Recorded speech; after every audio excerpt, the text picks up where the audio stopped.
Hey everyone, Happy New Year. It's January of 2014, and I hope you all had a really good Christmas. I know I did. I got to spend a lot of time with my family in Texas and in North Carolina, and got spoiled with way too many presents. Now it's 2014, and it's time for a fresh start. I'm really looking forward to this year. I think that a lot of good things are going to happen. So one of the things that I've been doing to help me while I'm on this fertility journey is reading. And I've been reading a lot of books, and right now I wanted to tell you about two of the books that I'm reading that are helping a lot. One of them is called Baby Hunger.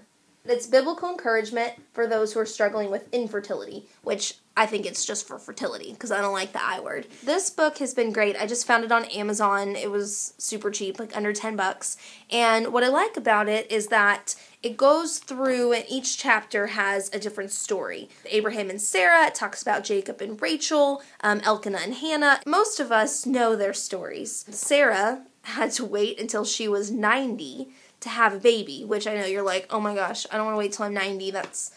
That's not a dream come true at all, because I think about a 90-year-old woman's body, and I can't even fathom how she could carry a baby. So, Lord willing, that will not be my story or your story, because I know sometimes Sarah's story isn't really encouraging, but it's in every fertility book you read. But there are some really great principles to pull out of her story. I think about her husband, who had every legal right to leave her. Back in those times, if a wife didn't produce a male heir, a son, the husband could divorce her and leave. But he stayed by his wife. He loved her. Same with Jacob and Rachel. He stayed, he had two wives, which is weird. He was married to Leah and Rachel, which were sisters. Again, kind of a crazy story, but he stayed with her even though she was barren for a time. I'm just really thankful that I have a husband who will stand by me, and sometimes I have those thoughts of, if he had married someone else, maybe he'd have children by now. If he had done this, if he had done that, there's so many what ifs that play through my brain. Those are evil thoughts. They're not from God, and I'm not going to listen to them. And I'm really thankful that I have a husband that doesn't listen to them either, even if I voice them sometimes, and he stands by my side. So I really recommend that if you guys get a chance or are looking for a new book to read, check out Baby Hunger. Also, to go along with this book, I got this Surviving Infertility, which I'm going to take off the I-N. Surviving Fertility, because I don't like the I word. This is a workbook, and it doesn't necessarily go along with Baby Hunger, but it is written by Beth, and it's probably meant more for a Bible study or a small group, but I really like journaling. I like to get my thoughts out on paper, and I like to be asked questions that are thought-provoking and get me to really think about my situation. I've really started to figure out what I believe and what I'm thinking and who I am and how to deal with this situation. So it goes through some of the stories. It talks about Abraham and Sarah and different people from the Bible that have dealt with these situations. The whole first section is called A Crisis of Faith, and it really was about preparing my heart to dive into this book. I really liked the beginning questions. It asked, how has infertility caused crises in the following areas of your life?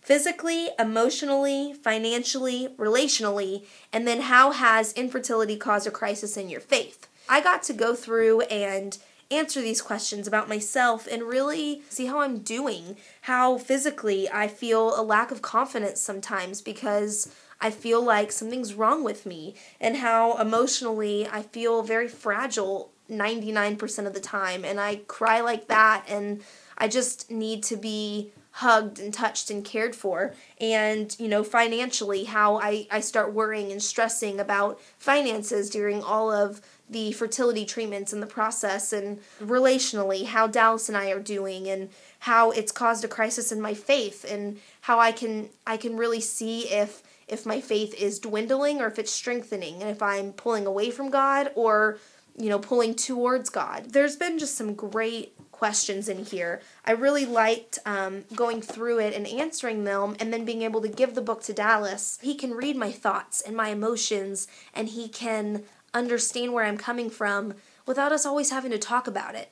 Because sometimes I don't want to talk. Sometimes I'm tired of talking, tired of crying, tired of thinking about all the scenarios. And so to have this workbook that he can read how I'm doing on any particular day, it's been a really good and powerful tool for me.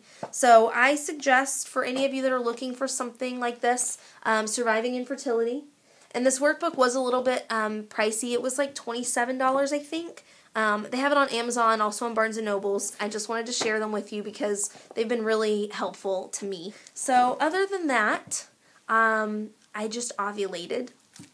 I don't know if I can say that on camera, but we're in the 2-week wait right now. So a lot of you know how that feels, and I could use any prayer that you guys have to give. Prayer for some good news in 2 weeks. Prayer for a miracle. Prayer for this journey to be finished and to start another journey. And for all of you, if you're struggling with something, I would love to pray for you. You can email me at fertilityvlog@yahoo.com and send me an email. Let me know what's going on with you.